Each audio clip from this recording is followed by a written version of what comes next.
शांताकारं भुजगशयनं पद्मनाभं सुरेशं विश्वाधारं गगनसदृशं मेघवर्णं शुभांगं लक्ष्मीकान्तं कमलनयनं योगभिर्ध्यानगम्यं वन्दे विष्णुं भवभयहरं सर्वलोकैकनाथं। वसुदेवसुतं देवं कंसचाणूरमर्दनं देवकी परमानंदम श्रीकृष्णं वंदे जगद्गुरुं। श्रीकृष्णं वंदे जगद्गुरुं। कृष्णाय वासुदेवाय हरे परमात्मने प्रणतक्लेश नाशाय गोविंदाय नमो नमः। गोविंदाय नमो नमः। भगवान श्री गोविंद की कृपा से हम सभी उसके नाम का जो गुणगान है, उसके नाम के साथ हम जुड़ते हैं तो इसमें भगवान श्री गोविंद की अतिशय कृपा ही होती है। जैसे शास्त्रों ने ये कहा कि कृष्ण जो नाम है तो उसमें बहुत सामर्थ्य है, शक्ति है, और उस नाम जपने का शास्त्रों ने आदेश दिया, निर्देश दिया, और मनीषी पुरुषों ने भी इस तथ्य को माना। कई मत के लोग नहीं मानते हैं, लेकिन वैदिक सनातन धर्म के जो धर्मावलंबी हैं तो वे सभी इस शास्त्रों के इस कथन को और मनीषियों के द्वारा जो शास्त्रों के इस कथन को आधार दिया गया है उसे मानते हैं। वो लोग उसको अच्छा सा मानते हैं, और इसीलिए हमारे आदि शंकराचार्य पूज्य पाद उन्होंने भगवान गोविंद के नाम को भजने के लिए कहा। भज गोविंदम भज गोविंदम, हे मूढ़ मते तू गोविंद नाम को भज। क्योंकि आचार्य शंकर अपने समय के विशिष्ट विद्वान थे, और मेरे विचार से जो भगवान वेदव्यास के पश्चात वैदिक सनातन धर्म को पुनर्जीवित करने का जिस सत्ता ने, जिस विशिष्ट विद्वान ने साकार रूप ले करके, और उस साकार रूप को ले करके जिस विद्वान ने, महाविद्वान ने वैदिक सनातन धर्म को की पुनर्स्थापना का कार्य किया, वो आदि शंकराचार्य जी ही हैं। और हम सभी वैदिक धर्म के अनुयायी हैं, उन आदि शंकराचार्य जी के ऋणी हैं। तो उन्होंने ये बात कही कि भज गोविंदम भज गोविंदम भज गोविंदम मूढ़ मते, हे मूर्ख पुरुष तू गोविंद के नाम का भज कर। जबकि उन्होंने तो बहुत विशिष्ट कार्य किए, और वैदिक अनेक वेदों का भाष्य किया, भगवत गीता का भी भाष्य किया, ब्रह्मसूत्र का भी किया, तो संस्कृत भाषा में सभी हैं। तो उसको उन्होंने भी ये कहा कि गोविंद के नाम का भजिए आप। तो गोविंद के नाम के भजन से भजन में बहुत शक्ति है। तो इसको तो शास्त्रों ने भी माना और हमारे मनीषियों ने भी माना। मनीषियों के मनीषी जो थे आचार्य शंकर, उन्होंने भी ये बात कही। लेकिन हम प्रयोगात्मक रूप से भी इस बात के बारे में जब हम प्रयोग करते हैं तो ये पाते हैं कि वास्तविक रूप से जो शास्त्रों ने कथन किया था वह एकदम नितांत सही है। जिस ज्ञान को शास्त्रों ने वर्णित किया और उस ज्ञान का अध्ययन किए बिना हम उस ज्ञान को यदि पाना चाहते हैं तो हमको भगवान गोविंद की शरण में जाकर के उनके नाम का अविरल जप करना चाहिए। इतनी सी बात है। शास्त्रों का जो विषय है वह आपकी समझ में, आपकी बुद्धि में स्वतः प्रकाशित हो जाता है। ऐसा हमारा विचार है और अनुभव है। तो आज गीता ज्ञान सत्र में उपस्थित सभी श्रद्धालुजनों का, गीता ज्ञान प्रेमियों का, और जो भक्त उपस्थित हैं भगवान श्री गोविंद के, उनको भगवान गोविंद की ओर से आशीर्वाद और मेरी ओर से उनको कोटिसा अभिवादन और प्रणाम। तो कल के सत्र में हमने श्लोक संख्या 14 पर चर्चा को विराम दिया था। आज इस अध्याय 13 क्षेत्र क्षेत्रक विभाग योग की श्लोक संख्या 15 पर आज की चर्चा को हम केंद्रित करेंगे। श्री भगवान ने कहा, बहिरंतश्च भूता नाम अचरम चरम एव च। बहिरंतश्च भूता नाम अचरम चरम एव च सूक्ष्मत्वात् तत् अविज्ञेयम दूरस्थम च अंतिके च तत्। वो जो परम ब्रह्म है, परमात्मा है, वह समस्त चराचर भूतों के बाहर भी और अंतर भी विराजमान है। वह उससे पूरित है। एक बात। दूसरी कही, चर और अचर भी वह ही है।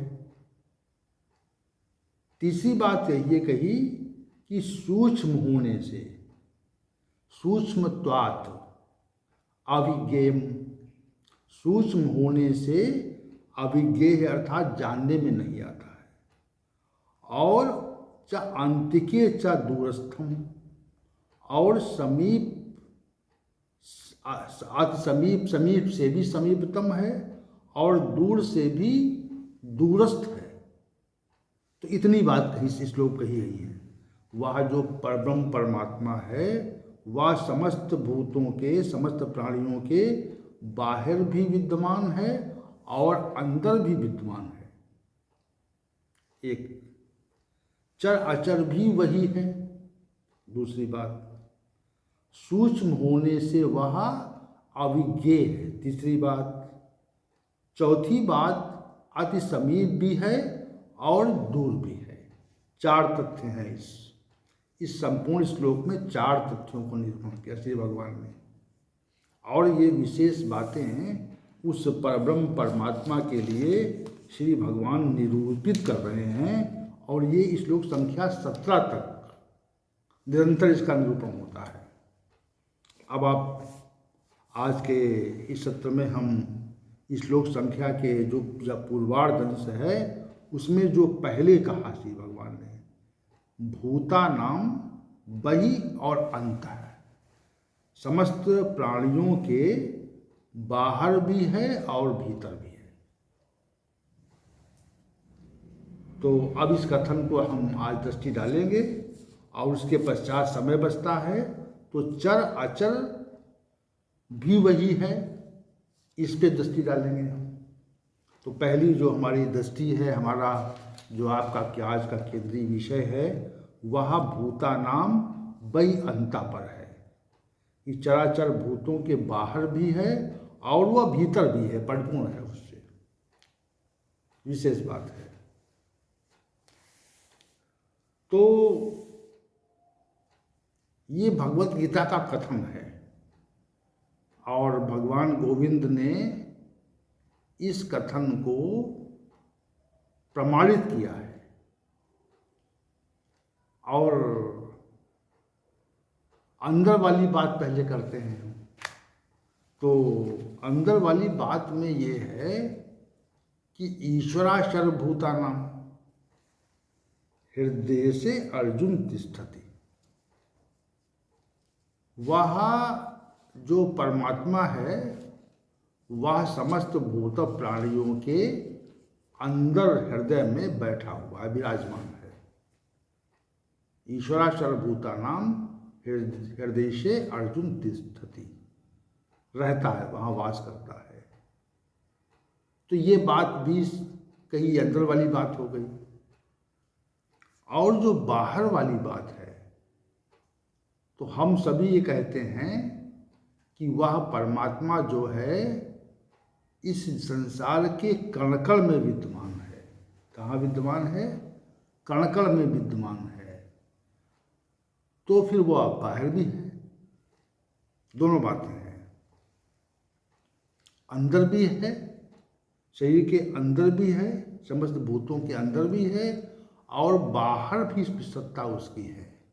देखिए, मनुष्य जो होता है वह एक देशी होता है। जैसे एक स्थान पर हम सभी होते हैं तो दूसरे स्थान पर हम सभी नहीं होते हैं। जैसे हम सभी किसी एक शहर में हों, हम किसी एक शहर में हों, तो लखनऊ में अगर हैं तो हम मुंबई में नहीं हैं, और मुंबई में हैं तो हम लखनऊ में नहीं हैं। क्योंकि हमारे मनुष्य के अंदर, हम सभी के अंदर एक देशीय स्थिति का गुण है। हम एक देशी हैं। हम जहाँ पर होंगे वहाँ पर होंगे, और उस स्थान से इतर स्थान में हम नहीं होंगे। तो जिस स्थान पर हमारी उपस्थिति है, हम अगर अपने आवास के अंदर हैं तो आवास के बाहर नहीं है, और आवास के बाहर हैं तो आवास के अंदर नहीं है। ये है बात मनुष्यों के लिए लागू होती है। लेकिन परमात्मा इससे प्रतिकूल गुण वाला है कि परमात्मा की स्थिति जो है वह सर्वदेशी है। जैसे इस संसार में जितने भी प्राणी हैं, तो उन प्राणियों के जो शरीर हैं उसमें जो चैतन्यता है, उसमें जो क्रिया है, उसमें जो चेष्टा है, उसमें जो व्यवहार है, और उसमें जो गतिविधि है, वह गतिविधि जो है वह परमात्मा के कारण है, ऐसा शास्त्रों ने कहा है। परंतु वह परमात्मा इस शरीर में, इस शरीर के न रहने पर भी वहाँ रहता है, क्योंकि वह प्रत्येक स्थान पर है। परमात्मा वहाँ पर है, और उसके बाहर भी है। बाहर जो उसकी सत्ता है, उसकी व्यवस्था है, वह भी चल रही है। तो बाहर से भी वहाँ है और अंदर से भी है। जैसे अग्नि जल रही है, तो अग्नि में जो लकड़ियाँ हैं या अग्नि उत्पन्न करने वाला जो पदार्थ है, वह ऐसा प्रतीत होता है कि वह अग्नि से एक रूप हो गया है। वहाँ से अग्नि निकल रही है, से लकड़ियों से अग्नि निकल रही है, क्योंकि अग्नि लकड़ियों में थी, अंदर थी उसके। अब वह उसका बाह्य स्वरूप प्रतीत होने लगता है। जलने के बाद जब उसकी वो प्रज्वलित होती है तो उसका जो बाह्य स्वरूप है, अग्नि का जो बाह्य स्वरूप है, वह प्रकट होने लगता है। और जब तक वो प्रज्वलित नहीं थी तब तक वह अग्नि उस काठ में थी, उस लकड़ी में थी, अंदर थी। और जैसे ही उस लकड़ी में अग्नि को प्रवेश कराया गया, जैसे उसमें आग लगाई गई, तो जो अंदर की अग्नि थी वह बाह्य रूप उसका प्रतीत होने लगा, लकड़ी जलने लगी और उसका जो स्वरूप था, जो अंदर था, वह अब प्रकट और प्रतीत हो रहा है। तो अग्नि जो थी वह लकड़ी के अंदर थी और अब लकड़ी के बाहर आ गई। वैसे ही एक बीज में वृक्ष रहता है अंदर, विशाल वृक्ष। जैसे कोई बीज अगर देखें हम, विशाल वृक्ष का कोई बीज देखें हम, तो वह जब प्रस्फुटित होता है, अंकुरित होता है, तो उसमें धीरे धीरे जो है उसमें अंकुरित होकर के वह जो वृक्ष है वह प्रतीत होने लगता है। तो इतना विशाल वृक्ष जो है वह उस छोटे से बीज में समाहित था, तभी तो वो प्रकट हुआ। विशेष बात है ये कि जो बीज जो अंकुरित हुआ और अंकुरित होकर के उसने पौधे को स्वरूप दिया और पौधा धीरे धीरे बढ़ते बढ़ते विशाल वृक्ष के रूप में परिवर्तित हो गया। तो ये जो परिवर्तन हुआ है, इसका मतलब है कि वह विशाल वृक्ष जो था वह उस बीज के अंदर था, तभी बीज के अंदर से समय अनुकूल, जलवायु के अनुकूल हो जाने पर वह वृक्ष प्रकट हो गया। तो वृक्ष कहाँ था? वृक्ष जो था वह उस छोटे से बीज के अंदर बैठा हुआ था उसके अंदर। अगर वह विशाल वृक्ष उस बीज के अंदर न होता तो अंकुरित होने के पश्चात वह इतना विशाल रूप नहीं ले लेता।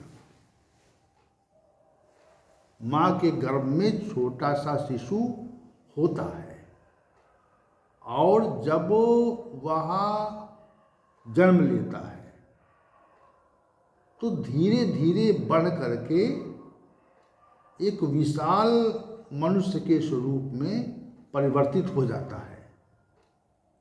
तो अब आप देखिए, ये विशाल छोटा बालक था, माँ के पेट में बहुत छोटा आकार था और धीरे धीरे उसने आकार लेकर के एक विशाल व्यक्ति के रूप में, युवा व्यक्ति के रूप में वो प्रकट हो गया। तो ये सब जो देखते हैं, इसको हम जिस चीज़ का दर्शन करते हैं उसी के माध्यम से हम परमात्मा के विषय को प्रकट करने का, समझाने का प्रयत्न करते हैं। तो जो हमारा जो कहने का अभिप्राय ये है कि वह इस संसार के अंदर भी है। जैसे समुद्र की अथाह गहराई में भी वह परमात्मा विद्यमान है और समुद्र के तट पर, समुद्र की लहरों के साथ, समुद्र के जल की ऊपरी सतह पर भी वह विद्यमान है। यानी अंदर भी उसकी सत्ता है, उसका स्वरूप है, उसका प्रभाव है और वह अपना प्रभाव रखता है। और जल के बाहर भी उसका प्रभाव है। तो अंदर भी है वह और बाहर भी है। एक जल का महासागर, जल जो सागर के रूप में, समुद्र के रूप में हमको प्रतीत होता है, तो वह जल अंदर भी वैसा है और बाहर भी वैसा, गुण एक ही है। हम कहेंगे कि जल जो है अथाह जल है, वह अखंड सत्ता वाला है। तो अखंड सत्ता वाला जो जल है वह अंदर भी वैसा है और बाहर भी वैसा है। तो श्री भगवान कहते हैं कि वह जो परमात्मा है, वह समस्त भूतों के बाहर भी है और अंदर भी है। यानी उससे समस्त जीव चराचर जगत जो है वह पूरित हो रहा है, उससे आवृत है, उसमें उस चराचर जगत में उसकी व्याप्ति है, ये चराचर जगत उससे व्याप्त है। इसी भगवान गोविंद कहते हैं उस परमात्मा के विषय में कि बाहर भी है और अंदर भी है, ये समग्र जगत उससे ही परिपूर्ण है इस जगत में। और श्री भगवान ने इसका जो कहा था इसमें कि मत्ता परतरम ना अन्यत किंचित अस्ति, मेरे सिवाय यहाँ पर कुछ भी नहीं है। मयि सर्वम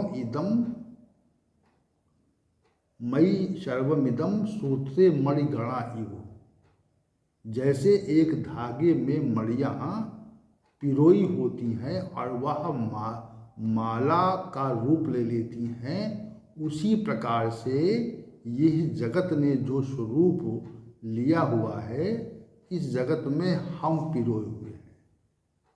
शिव भगवान कहते हैं हम पिरोए हुए उसमें है। तो उसी बात को यहाँ पर श्री भगवान ने परमात्मा के विषय में कहा। तो इसमें देखिए एक समानता है कि वह बाहर भी है अंदर भी है। जैसे लकड़ी के एक गट्ठे में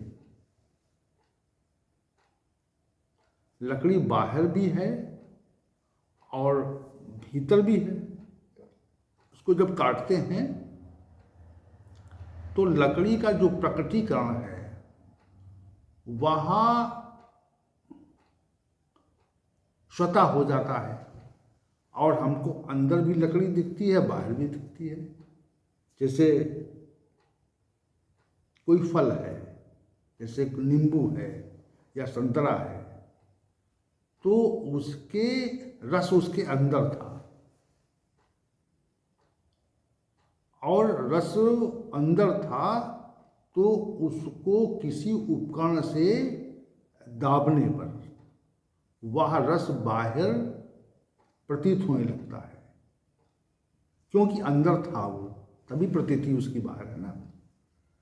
तो रस की प्रतीति तभी बाहर हुई जब वो अंदर था, वैसे प्रतीति नहीं होती उसकी। तो उसी प्रकार जो ये परमात्मा से भगवान ने परमात्मा के विषय में कहा है, उस अनादिमत परब्रह्म के बारे में जो वर्णित किया है, वो बाहर भी है, चर और जगत चराचर जगत में बाहर भी है और भीतर भी है। तो यहाँ पर एक बात और हम करना चाहते हैं। जैसे श्री भगवान ने अपने बारे में कहा, मत्ता परतरम नान्यत किंचित अस्तनंजय, मेरे सिवाय अतिरिक्त इस संसार में कुछ भी नहीं है। तो इसका अर्थ ये हुआ कि जो कुछ भी है, इसका अर्थ ये हुआ ना कि जो कुछ भी है वह भगवान श्री गोविंद ही हैं। जो यहाँ पर परब्रह्म की बात कर रहे हैं कि वह बाहर भी है और अंदर भी है। तो जो यहाँ पर कह रहे हैं कि भूता नाम वही अंत है, समस्त भूत प्राणियों के बाहर भी अंदर भी अंदर भी है, तो वही बात तो वहाँ पर भी कह रहे हैं। इस समानता देखिए आप, जैसे बहुत से लोग, बहुत से तथाकथित विद्वान जो अपने को विद्वान समझते हैं, वह इस बात पर आक्षेप करते हैं कि भगवान श्री गोविंद वह तत्व नहीं है जो तत्व परब्रह्म परमात्मा है। उनके लिए उत्तर है ये जो वहाँ पे कहा, मत्ता परतरम नानक किंचित अस्तनंजय, हे अर्जुन मेरे सिवा तो यहाँ कुछ है ही नहीं। तो जब उनके सिवा कुछ नहीं है, तो जो कुछ भी है वह उन्हीं के स्वरूप में है। वैसा ही कथन श्री भगवान ने उस परब्रह्म के लिए किया कि वो बाहर भी है और अंदर भी है, बाह्य अंतर है। और आगे भी कहा चरम अचरम एव च, चर और अचर भी वही है, चर और अचर भी वही है।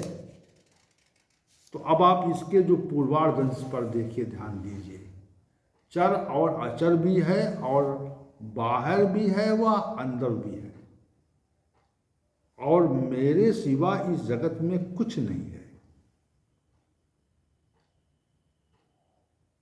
तभी तो वह भगवान गोविंद के नाम से जो सत्ता है उसी को बड़े बड़े मनीषी उसका आश्रय लेते हैं, और जो आश्रय नहीं लेते हैं वे ध्यान आदि के चक्कर में पड़े रहते हैं, उन्हें इससे कोई विशेष लाभ नहीं होता। भगवत गीता का जो सिद्धांत है वो एकदम स्पष्ट है, इसमें कोई भी लाग लपेट नहीं है। मत्ता, उस श्लोक को आप देखें, उसके पूर्वार्ध भाग को आप देखें, मत्ता परतरम ना अन्यत किंचित धनंजय, हे धनंजय मेरे सिवा इस जगत में कुछ भी नहीं है। मैं इसका अब और इसको और समझेंगे तो जो कुछ भी है वह मैं ही हूँ। तो यहाँ पर वही बात कही कि जो चराचर जितने भी प्राणी मात्र हैं उनके बाहर भी मैं हूँ, और चर अचर जो भी है वह भी वही है। कौन है? अनादिमत परब्रह्म, जिसका वर्णन श्री भगवान ने 12वें श्लोक में किया था। अनादिमत परब्रह्म, न सत्य है न असत्य है। तो जो अनादिमत ब्रह्म परब्रह्म है उसके लिए भी उसी तथ्य को कहा जैसा उन्होंने अपने लिए कहा था कि मेरे सिवा कुछ नहीं यहाँ पे। अब वो उसी तथ्य को यहाँ पर कह रहे हैं। समानता देखिए आप, एक रूपता है, एक समानता है, इसमें अपनी बुद्धि को लगाने की आवश्यकता नहीं है। हम जब उसमें अपनी बुद्धि को लगाने का प्रयास करते हैं तो हमको कुछ मिलता नहीं है। विशेष बात यह है, अगर हम कुछ चाहते हैं तो इसको गंभीरता से समझें आप। उस श्लोक के पूर्वार्ध भाग को देखें आप, मत्ता परतरम ना अन्यत किंचित धनंजय, हे अर्जुन मेरे सिवा यहाँ कुछ भी नहीं है, तो जो कुछ भी है वहाँ मैं ही हूँ। यहाँ पर कहा बहिरंतस्य भूताना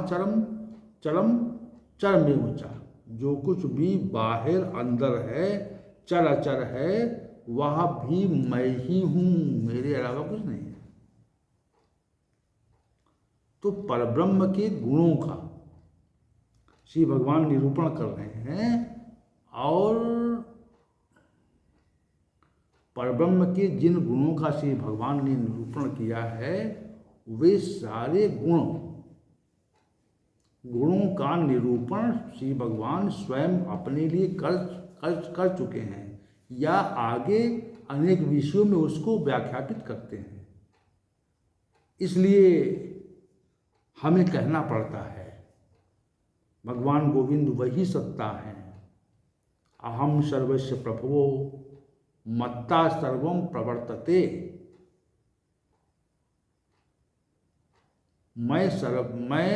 अहम सर्वस्य प्रभो, मैं सबकी उत्पत्ति का कारण हूँ, मेरे द्वारा सब उत्पन्न हुआ है, और ये जो जगत का प्रवर्तन हो रहा है ये भी मेरे द्वारा हो रहा है। अब इसमें संशय कहाँ बचा? संशय कहाँ पे है बताइए? कोई संशय नहीं है। संशय हम प्रकट करते हैं तो हम उसके लिए क्या करें? अपनी बुद्धि के जोर से जो संशय प्रकट करने का प्रयास करते हैं तो उन्हें अब कौन सी उपाधि दी जाए? या तो गीता को स्पष्ट कहती है, और भगवान श्री हरि भी उसको, भगवान श्री गोविंद भी साफ कहते, स्पष्ट कहते हैं। तो इसमें संशय कहाँ पे आ रहा है कि वह परमात्मा बाहर भी है और हमारे अंदर सभी पूरे प्राणियों के अंदर भी है, और वह चर अचर सभी रूपों में वही है। वैसे ही श्री भगवान गोविंद हैं। तो मत्ता परतरम नानक किंचित अधनंजय, इसका जो पूर्वार्ध अंश है वह इस 15वें श्लोक के पूर्वार्ध अंश से मेल खाता है, एक रूप है वह। अनादि मत पर, अनादि